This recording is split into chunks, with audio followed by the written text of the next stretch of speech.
దేవుని నామములో మీకందరికీ శుభములు కలుగునుగాక. దేవుని పరిశుద్ధ నామానికి మహిమ కలుగునుగాక. మరి దేవుడు ఇచ్చినటువంటి మాట, దేవుడు చెప్పమన్న మాట మరి చూస్తాము. బైబిల్ గ్రంథముల నుంచి దేవుడు ఇచ్చినటువంటి మాటలు మరి చూస్తాము. 1 కొరింథీ పత్రిక 13వ అధ్యాయము 13వ వచనం వాక్యం చూస్తాము. విశ్వాసము, నిరీక్షణ, ప్రేమ ఈ మూడును నిలుచును, వీటిలో శ్రేష్టమైనది ప్రేమయే. దేవుడు ఈ మాటనిచ్చాడు. ప్రేమ గురించి తండ్రి వందనములు. ఈ వాక్యంలో దేవుడు ఏదైతే చెప్పారో ఆ జ్ఞానాన్ని బోధించడానికి నా బుద్ధిని సరిగా పని చేయించండి. దీనిలో దేవుడు చెప్పిన వివరం మాత్రం వివరించడానికి సాయం చేయండి. వినేవారికి విని బుద్ధిని పని చేయించండి, నా బుద్ధిని సరిగా పని చేయించండి. క్రీస్తునామములో ప్రార్థన రుచినాను తండ్రి. ఇక్కడ వాక్యంలో 1 కొరింథీ పత్రిక మరి 13:13లో దేవుడు ఇచ్చిన మాట, విశ్వాసము, నిరీక్షణ, ప్రేమ ఈ మూడును నిలుచును, వీటిలో శ్రేష్టమైనది ప్రేమయే. శ్రేష్టమైనది ప్రేమయే. ప్రేమే వీటిలో శ్రేష్టమైనది అంటే ముఖ్యమైనది. ఈ మూడు కూడా విశ్వాసం, నిరీక్షణ, ప్రేమ ఈ మూడు కూడా ముఖ్యమే, కానీ వీటిలో శ్రేష్టమైనది ప్రేమే అనే మాట మనకు అందరికీ తెలిసిన మాటే. ఇక్కడ ఎందుకు ప్రేమ మరి శ్రేష్టమైనది? ప్రేమ లేకుండానే చాలామంది సేవ చేస్తున్నారు. మరి ఇంకొక మాట కూడా గ్రంథంలో ఉంటుంది కదా, ఏమని? మరి ప్రవచించి కృపావరములు కలిగి మరి మర్మములని జ్ఞానమంతా కూడా నీకు తెలిసిన కూడా ప్రేమ లేని వాడవైతే వ్యర్థుడవు. మరి ప్రేమ, బైబిల్ చెప్పే ప్రేమ స్వభావము, దేవుని దైవీ గుణము ఈ ప్రేమ. మరి ప్రేమ లేకుండా అనేక మంది సేవ చేస్తారు, మరి అన్నీ చేస్తారు దేవుని పేరుట. కానీ ఇక్కడ దేవుడు చెప్పిన ప్రేమను కలిగి ఉండడం చాలా కష్టమైనటువంటి పని. అందుకే దేవుడు వాక్యములో మరి నేర్పించాడు, ప్రేమ కలిగి ఉండడానికి ప్రయాసపడమని. ప్రయాసపడడం అంటే కష్టపడమని. కష్టంతో కూడినటువంటిది ఈ ప్రేమను చూపించడం చాలా కష్టమైంది. కాబట్టి ఇది వీటిలో శ్రేష్టమైనది ఈ ప్రేమ. దీన్ని సంపాదించుకొనండి, కలిగి ఉండండి, చూపించండి అనే మాట ఉంటుంది. అయితే ఈ ప్రేమ ఓర్పు పుట్టిస్తుంది, మరి దయ చూపిస్తుంది, దీర్ఘశాంతం ఇస్తుంది, మరి అసూయపడదు, గర్వపడదు, మరి డంబంగా ప్రవర్తించదు, మరి స్వార్థం చూసుకున్నదు, సొంత తన గురించి మరి సొంతగా సప్రయోజనం అంటే సొంతగా ప్రయోజనం కొరకు చూసుకున్నదు, మరి ఇతరులను చూస్తుంది. ఇది ఏ ప్రేమ అంటే దైవ ప్రేమ. మరి చాలా ప్రేమలు ఉన్నాయి కదా. మరి ఈ రోజులను బట్టి చూస్తే ప్రేమ అని చాలా ప్రేమలు లవ్ అని మరి ఆ లవ్లు ఉంటున్నాయా, నిలుస్తున్నాయి అంటే మరి ఆ లవ్ల కోసం చంపేస్తున్నారు. నిజమైన ప్రేమ చాలామంది కలిగి ఉన్నారు. వారు ప్రేమించినా కూడా ఆ ప్రేమలో నిలిచి మరి కాపురాలు చేసుకుంటున్నారు. అయితే ఈ మధ్య కాలంలో ప్రేమ మరి చాలా ఘోరంగా ఉంటుంది. మరి ఆడవాళ్ళని మగవాళ్ళు చంపేస్తున్నారు, మగవాళ్ళని ఆడవాళ్ళు చంపేస్తున్నారు. ఇంకా విచిత్రమైనది ఏంటంటే ప్రేమ పేరుతో మరి ఇంకా ఆడవాళ్ళు ఘోరంగా తయారయ్యారు. ఎలా తయారయ్యారు? భర్తలను మరి లవర్ని కూడా చంపేస్తున్నారు. ఈ మధ్య కాలంలో అందరికీ మనకు తెలిసిన విషయమే, చూస్తున్నాము, వింటున్నాము. అయితే అది ప్రేమనా? అంటే ప్రేమ ఏంది? దయ చూపిస్తుంది, అసూయపడదు కదా, నాకు దక్కనిది ఎవరికి దక్కకూడదు అని చంపేస్తున్నారు. మరి స్వార్థం చూసుకోరు, అన్యాయము సత్యమందు సంతోషిస్తుంది, అన్యాయం చూసి సంతోషపడదు. ఈ ప్రేమ దైవీ గుణము. ఇది లేకుండా సేవ చేస్తారు. అయితే గ్రంథము వాక్యం ఏం చెప్తుంది దీని గురించి అంటే మనం వింటామో చదువుతామో మనకందరికీ తెలుసు. ఏమని? మరి ప్రవచించి కృపావరములు కలిగి మర్మములన్నీ జ్ఞానమంతా నీకు తెలిసినప్పటికి కూడా నువ్వు ప్రేమ లేకపోతే వ్యర్థుడు అనే మాట ఉంటుంది. అయితే ఈ ప్రేమ లేకుండానే అన్ని వరాలతో చాలామంది సేవ చేస్తున్నారు. సండే స్కూళ్ళు, బైబిల్ కాలేజీలు ఇవన్నీ జరుపుతారు. కానీ దీని మీద శ్రద్ధ పెట్టాం. మరి ప్రేమ మీద శ్రద్ధ పెట్టాము. మరి దేవుడు ఎందుకు ఇచ్చారో ఇదే పదే మాట, పదే ఇది ఈ ప్రేమ గురించి ఈ యొక్క వాక్యము మరి దేవుడు ఇచ్చారు. కాబట్టి దీనిలో ఉన్న జ్ఞానము మనం చూస్తాము. ప్రేమను గురించి దేవుడు ఇచ్చాడు. దేవుడు ప్రేమ స్వరూపి కాబట్టి దైవీ గుణము ప్రేమ కాబట్టి దైవీ గుణము కలిగి ఉండాలని దేవుడు మరి చెబుతున్నాడు. మరి చాలామంది సొంత వాళ్ళని కూడా ప్రేమించలేని తల్లిదండ్రులను ప్రేమించలేని పిల్లలు మరి ఇంకా చాలా రకాలుగా ఉంటారు. మరి చూస్తాము, ఇవన్నీ కూడా జరుగుతూనే ఉన్నవి. అయితే దేవుని బిడ్డలకు ఈ గ్రంథము ఇవ్వబడింది. ఈ వాక్యాలు మరి దేవుని బిడ్డలకు ఇచ్చినటువంటి ఈ మాట ఇది. ఈ ప్రేమ గురించి దేవుని ప్రజలకు, విశ్వాసులకు దేవుడు ఇచ్చినటువంటి మాట ఇది. మనకు చూస్తాం, మనుషులు భాషలతో, దేవదూతల భాషలతో మాట్లాడినప్పటికీ ప్రేమ లేని వాడైతే వ్యర్థుడవు.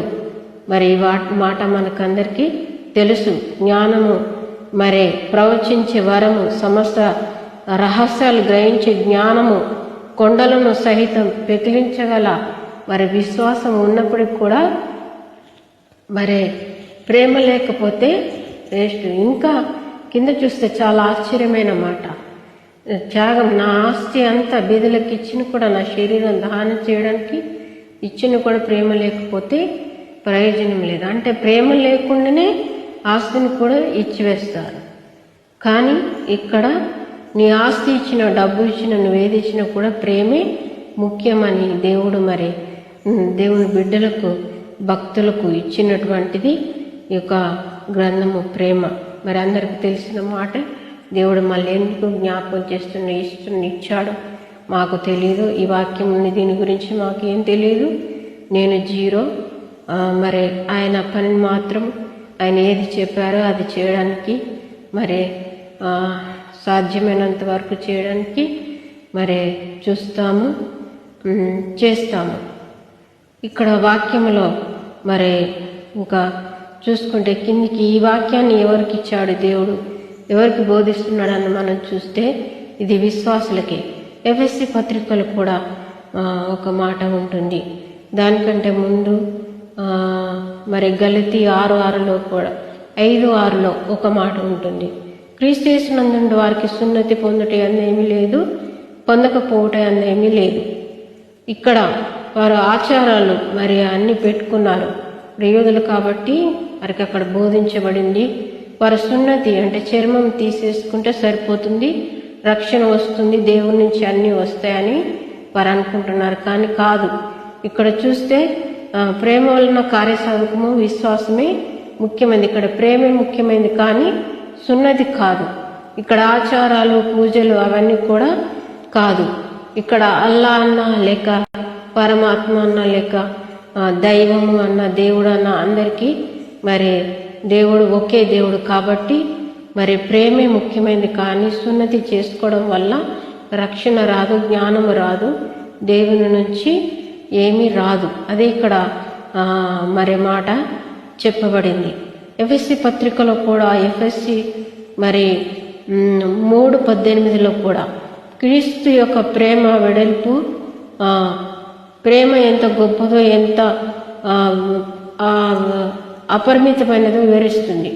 క్రీస్తు ప్రేమ యొక్క వెడల్పు, లోతు, ఎత్తు ఎంతటితో పరిశుద్ధుల అందరితో కలిసి గ్రహించే శక్తి మీకు కలగాలని దేవుని వాక్యంలో మరి సంఘానికి ప్రేమ గురించి మరి దేవుడు ఇచ్చారు. షుగర్ బీపీ లెవెల్స్ లాగా మరి దేవుడు ఇస్తున్నాడు. ఈ వాక్యాలు మరి మనకందరికీ ఎప్పటి నుంచో తెలుసు, కానీ ఇది సర్వసత్యం కాబట్టి దీంట్లో నుంచి ఎఫెసీ పత్రిక 3:18 మీరు దేవుని పరిపూర్ణులా ఉన్నట్లుగా ప్రేమయందు వేరుపారి స్థిరపడి సమస్త పరిశుద్ధులతో కూడా దాని వెడల్పు పొడుగు లోతు ఎత్తు ఎంతో గ్రహించుకొనుటకును జ్ఞానమునకు మించిన క్రీస్తు ప్రేమను తెలుసుకొనుటకును తగిన శక్తి గలవారు కావాలని ప్రార్థించున్నాను. ఇక్కడ జ్ఞానమునకు మించిన క్రీస్తు ప్రేమను తెలుసుకోవడానికి శక్తి గలవారు కావాలని అక్కడ సంఘస్థుల కొరకు మరి ప్రార్థించినటువంటి సందర్భాన్ని మరి జ్ఞాపకం చేస్తాడు వాక్యములో. ఈ మాటలు మరి దేవుడు మనకిస్తున్నాడు.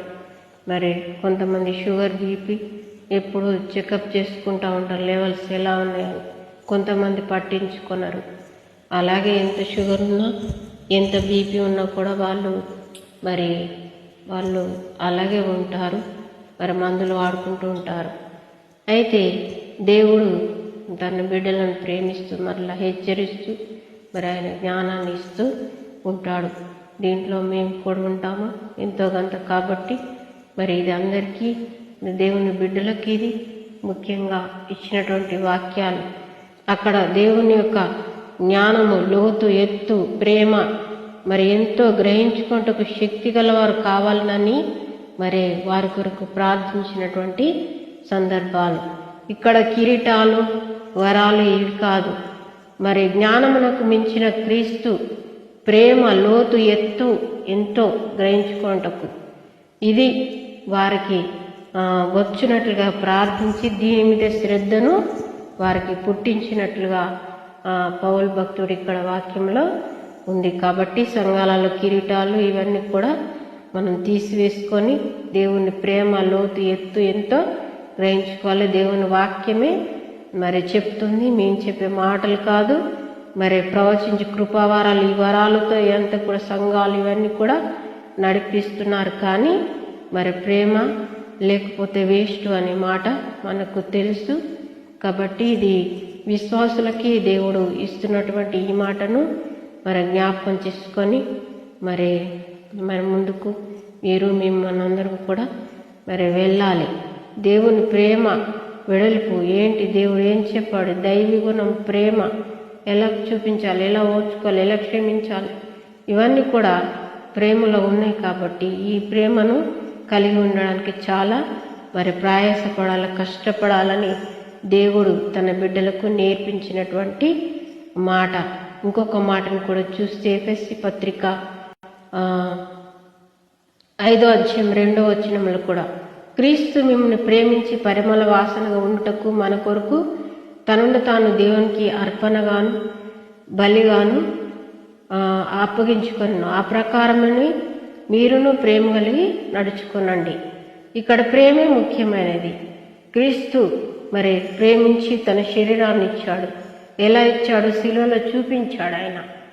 శిలువలో ఆయన ప్రాణంని మళ్ళీ తిరిగి లేచాడు.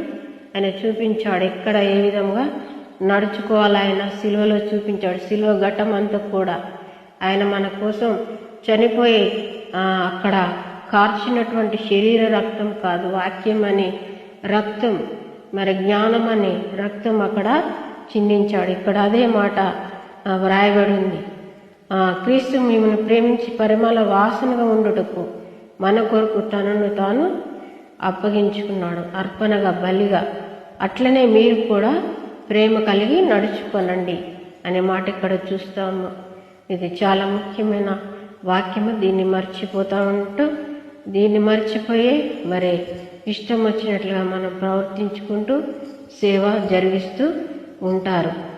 చాలా చిన్నతనం నుంచి సేవలు సంఘాలలో మరి ప్రార్థనలో చాలామందిని చూసిన అనుభవం ఉంది. మరి ఇష్టం వచ్చినట్లుగా ప్రవర్తిస్తారు బీదవారి పట్ల, లేకపోతే తక్కువగా ఉన్న వారి పట్ల. మర్యాద లేకుండా చాలామంది కొన్ని సంఘాల వారు చాలా మర్యాదగా ప్రేమగా వారు ఎక్కువ ప్రార్థించరు, పాటలు ఇవన్నీ ఉండవు, కానీ వారి దగ్గర ప్రేమ అనే గుణము చాలా వారు చూపించడానికి వారు ఇష్టపడుతూ ఆ పనిని వారు జరిగిస్తారు. సేవని మనిషిని అక్కడ ముఖ్యంగా చూస్తారు, కానీ పరిస్థితులను వారు చూడరు, వరాలను చూడరు. వారు దేవుడు చెప్పిన మాటకు ప్రకారంగా నడుచుకోవడానికి ప్రవర్తించడానికి వారు ఇష్టపడతారు. ఇది చూసాము, ఇది అనుభవం కాబట్టి అనుభవంతో చెప్తున్నాం. ఇంకొక మాటను కూడా మనం చూస్తే దేవునికి వాక్యంలో ఎఫెసీ పత్రిక 4వ అధ్యాయము 16వ వచనములో కూడా ఇంకొక మాట దేవుడు చెప్పినటువంటి మాట మనం చూస్తాము. దానికి ముందుగా కొలస్సీలకు రాసిన పత్రిక 1వ అధ్యాయము 8వ వచనంలో ఒక మాట ఉంటుంది. ఆత్మయందలి మీ ప్రేమను మాకు తెలియజెప్పాను అనే మాట ఇక్కడ ఉంది. సంఘంలోని విశ్వాసుల అంతరంలో ఉన్న పరిశుద్ధాత్మ ప్రేమను గురించి తెలియచేసినటువంటి ఇక్కడ మాట చూడండి. ఈ ప్రేమ మాత్రమే సాధారణమైన ప్రేమ కాదు. ఇది పరిశుద్ధాత్మ దేవుడి ద్వారా హృదయంలో కుమ్మరించబడే అగాప ప్రేమ. పరిశుద్ధాత్మ మనలో నివసించినప్పుడు కలిగే మొదటి ఫలమే ప్రేమ. గలతీ పత్రికలో 5:22 విశ్వాసులు ఒకరినొకరు ఆత్మీయ ప్రేమతో ప్రేమించుకుంటారని పౌలు అక్కడ గుర్తు చేశాడు.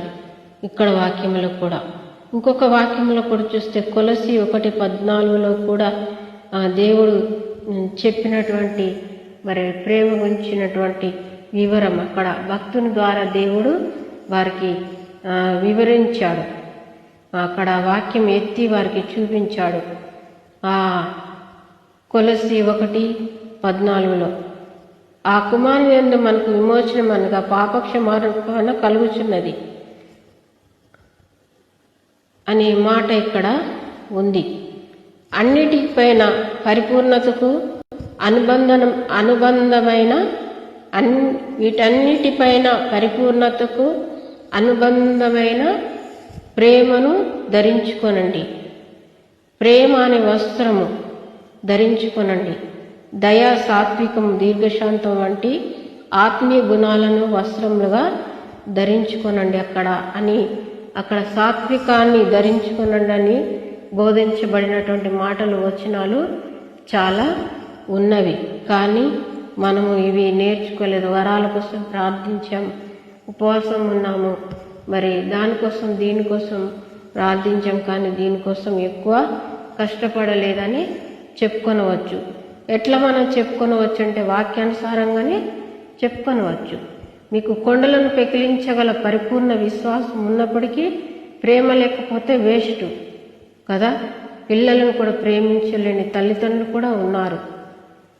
కానీ ఈ ప్రేమ ఎలాంటిదండి? తల్లిదండ్రులు పిల్లల పట్ల ఎన్ని తప్పులు చేసినా ఏం చేసినా వారు ఎలా కలిగి ఉంటారో అలాంటి ప్రేమ ఈ యొక్క ప్రేమ. ఎలాంటి ప్రేమని మనం అందరి పట్ల కూడా కలిగి ఉండాలని దేవుడు చెప్పాడు. అది అక్కడ సిలువలో మీ కొరకు ప్రాణము పెట్టాడనే మాటను అక్కడ వ్రాయబడిన వాక్యానికి అనుబంధంగా మనము చూసుకొనవచ్చును. దేవుడు చెప్పినటువంటి మాటలు ఇంకొక మాటను కూడా మనం చూస్తే 3వ అధ్యాయం కొలస్సీ పత్రిక 3:14లో కూడా దేవుడు ఏ మాట వ్రాయించి పెట్టాడు చూస్తాము. కొలస్సీ 3:14 ఒక మాటను, ప్రేమను గురించినటువంటి మాటను, ప్రేమ దైవీ గుణము. ఈ ప్రేమని మనము అలవాటు చేసుకోవాలా, సాత్వికాన్ని అలవాటు చేసుకోవాలా, సంఘంలో ఇవి బోధించబడాలా, ఈ ప్రార్థనలు చేయబడాలా. ఆశలతో కూడినటువంటి ప్రార్థనలు, ఈ ప్రార్థనలకు అన్ని కూడా తగ్గించి వేసి ముఖ్యంగా